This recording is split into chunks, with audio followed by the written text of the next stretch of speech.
Alam mo ba na ang lugar na pinakapuntahan ng mga Pilipino tuwing weekend, ang lugar na puno ng tawanan, pagkain at pamilya, ay itinayo sa isang lugar na dating puro tubig ng dagat? Alam mo ba na ang lalaking responsable sa lahat ng ito ay dumating sa Pilipinas nang walang dala kundi isang pangarap at nagsimula sa pagbebenta ng tsinelas sa gilid ng daan? Alam mo ba na ang pinakamalaking mall sa bansa ay napaligiran ng mga kontrobersya mula sa mga tanong tungkol sa pundasyon nito hanggang sa epekto nito sa mga mangingisda ng Manila Bay? At alam mo ba na sa unang araw pa lamang ng pagbubukas nito, 1,000,000 tao ang dumating? 1,000,000. Sa iisang araw, yan ang tatalakayin natin ngayon. Pero bago po ang lahat, baka pwedeng palike ang video na ito dahil napakalaking bagay na ito sa aming content creators at mangyaring mag-comment sa baba kung taga saang lugar ka para malaman namin saan umaabot ang ating mga video. Maraming salamat po. Sa baybay ng Manila Bay, may isang lugar na dating walang ibang makikita kundi tubig. Alon, hangin, kalawakan ng dagat, walang gusali, walang tindahan, walang anumang istruktura na nagpapahiwatig na dito sa lugar na ito na puro dagat, magtatayo ang isa sa pinakamalaking mall sa buong mundo. Ngunit sa isipan ng isang lalaking lumaki sa kahirapan, isang lalaking nagsimula sa wala, ang lugar na ito ay hindi dagat. Para sa kanya, ito ay isang blankong canvas, isang lugar kung saan maaari niyang itayo ang kanyang pinakamalaking pangarap. At sa loob ng 4 na taon, mula 2002 hanggang 2006, ginawa niya ang imposible. Ginawa niyang lupa ang dagat, at sa lupang yon, itinayo niya ang SM Mall of Asia. Ang mall na ngayon ay bahagi na ng buhay ng bawat Pilipino. Para maunawaan kung gaano kahirap ang nagawa ng SM Group, kailangan muna nating bumalik sa simula. Hindi sa simula ng MOA, kundi sa simula ng lalaking nagtatayo nito. Si Henry Tsai Sr. ay ipinanganak sa Fujian Province ng China noong 1924. Bata pa lamang siya nang dumating siya sa Pilipinas, isang batang walang dala kundi ang determinasyon na magtagumpay. Sa isang bansang hindi pa niya lubos na naiintindihan, sa isang wika na hindi pa niya ganap na nalalaman, nagsimula siyang magtrabaho. Nagbenta ng tsinelas, nagbenta ng sapatos, sa isang maliit na tindahan sa Quiapo. Hindi siya ang uri ng negosyante na may malaking kapital sa simula. Wala siyang koneksyon sa mga makapangyarihan, wala siyang espesyal na pribilehiyo. Siya ay isang ordinaryong tao na may hindi ordinaryong tiyaga. At sa tiyagang iyon, dahan-dahan niyang pinalaki ang kanyang negosyo. Noong 1958, binuksan niya ang unang SM store sa Carriedo, Maynila. Ang SM na nangangahulugang Shoe Mart ay nagsimula bilang isang tindahan ng sapatos. Ngunit ang isipan ni Henry Tsai ay hindi na natili sa sapatos. Nakita niya ang mas malaking larawan. Nakita niya ang hinaharap ng retail sa Pilipinas ay isang hinaharap kung saan ang mga Pilipino ay magkakaroon ng isang lugar para sa lahat ng kanilang pangangailangan. Pagkain, damit, libangan, negosyo, lahat sa iisang lugar. At sa pamamagitan ng SM Prime Holdings, ang property arm ng SM Investments Corporation, ay unti-unting itinayo ni Henry Tsai ang isang retail empire na walang katulad sa kasaysayan ng Pilipinas. SM North EDSA, SM Mega Mall, SM South Mall. Isa-isa, taon-taon, lungsod-lungsod. Ngunit sa lahat ng mga mall na iyon, may isa siyang pinakamalaking pangarap.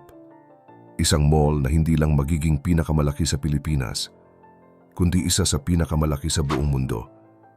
Isipin mo ang sitwasyon noong kalagitnaan ng dekada 70. May isang lalaki na may isang pangarap na tila imposible. Magtayo ng isang world-class mall na hindi sa lupa kundi sa dagat. Sa reclaimed land sa tabi ng Manila Bay. Ngunit bakit doon? Bakit pipiliin ng isang negosyante na magtayo sa isang lugar na kailangan pang gawing lupa? Bakit hindi na lang pumili ng mas simpleng lokasyon? Ang sagot ay nasa estratehiya. Ang Bay City sa Pasay ay isa sa mga pinaka-estratehikong lokasyon sa buong Metro Manila, malapit sa Maynila, malapit sa Pasay, madaling puntahan mula sa iba't ibang bahagi ng metro. At ang view ng Manila Bay ay isang bagay na walang ibang mall sa Pilipinas ang mayroon. Kaya noong 2002, Opisyal na nagsimula ang reklamasyon at konstruksyon. Para sa disenyo, pinili ng SM Prime ang Arquitectonica ay isang Miami-based international design firm na kilala sa kanilang modern at iconic architectural style. Kasama nila ang mga lokal na eksperto upang matiyak na ang mall ay magiging komersyal na kaakit-akit, funksyonal at ligtas. Ngunit ang pinakakomplikadong bahagi ng buong proyekto ay hindi ang disenyo, kundi ang pundasyon. Dahil ang reclaimed land ay ang lupa na ginawa mula sa dagat, ay natural na mas malambot kaysa sa natural na lupa. At sa isang bansang madalas tinatamaan ng lindol, ang tanong ng structural stability ay isang bagay na hindi basta-basta maaaring balewalain. Kailangan nilang mag-dredge ng lupa mula sa ilalim ng dagat. Kailangan nilang mag-compact ng lupa para maging stable. Kailangan nilang tiyakin na ang pundasyon ng isang napakalaking istruktura, isang istruktura na may gross floor area na 386,224 na metro kwadrado ay mananatiling matatag sa loob ng maraming dekada. Hindi ito simpleng trabaho. Ito ay isa sa mga pinakakomplikadong engineering challenges sa kasaysayan ng Pilipinas. At sa loob ng 4 na taon, ginawa nila ito. Noong Mayo 21, 2006, opisyal na binuksan ang SM Mall of Asia, isang engranding seremonya. Mga opisyal ng gobyerno, mga celebrities, mga negosyante, at ang pinakamahalaga, ang mga ordinaryong Pilipino. Libo-libo ang pumunta. Daan-daan libo. 1,000,000. Sa iisang araw.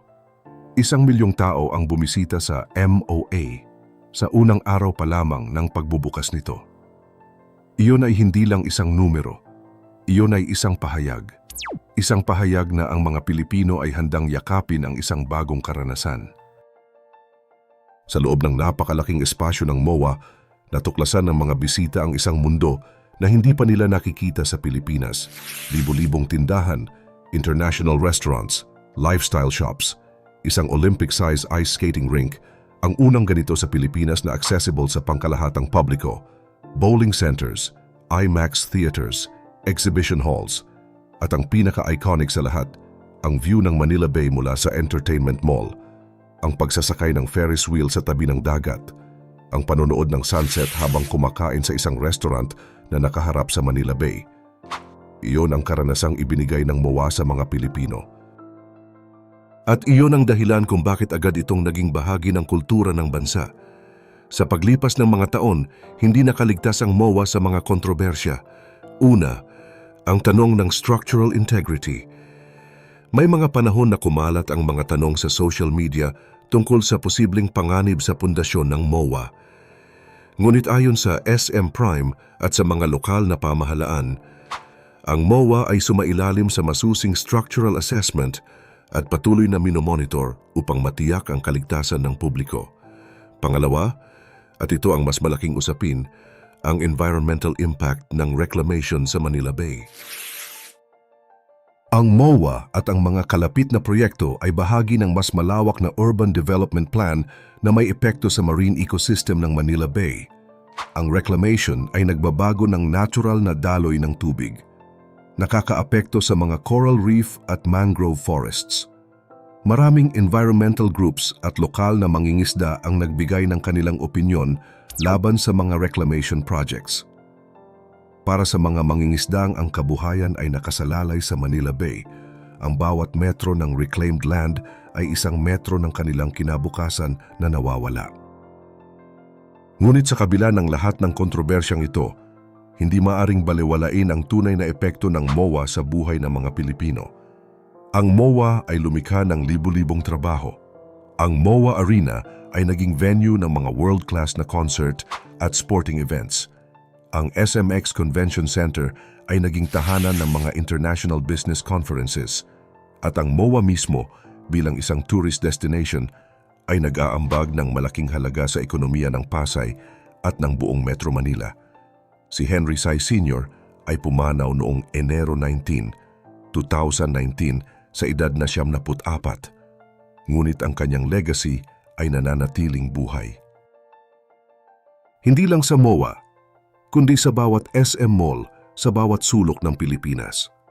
Sa bawat trabahong nilikha, sa bawat pamilyang naglibang, sa bawat pangarap na naging posible dahil sa isang lalaking naniniwala na ang imposible ay maaaring gawing posible. Ang kwento ng Mall of Asia ay hindi lang isang kwento ng isang mall. Ito ay isang kwento ng isang tao na naniniwala sa kapangyarihan ng isang pangarap.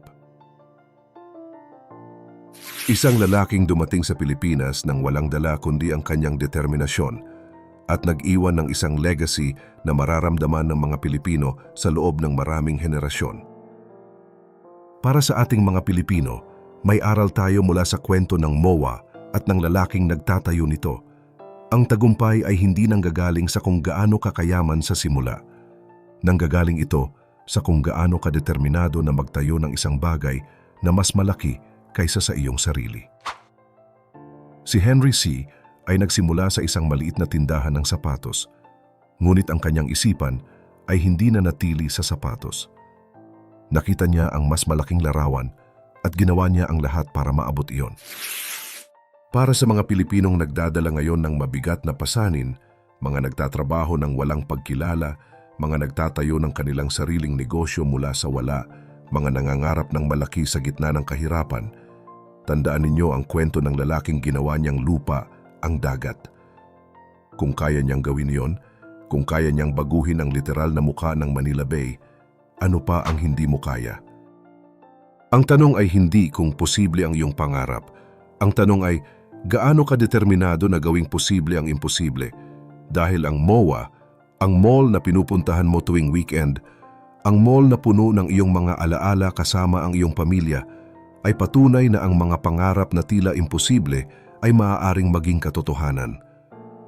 Basta handa kang magtrabaho para dito, basta handa kang magtiyaga, at basta handa kang maniwala kahit walang naniniwala sa iyo. Kung nagustuhan mo ang video na to, share mo naman sa iba at mag-subscribe ka na rin. Panoorin mo na rin yung mga videos na nasa kanan. Maraming salamat.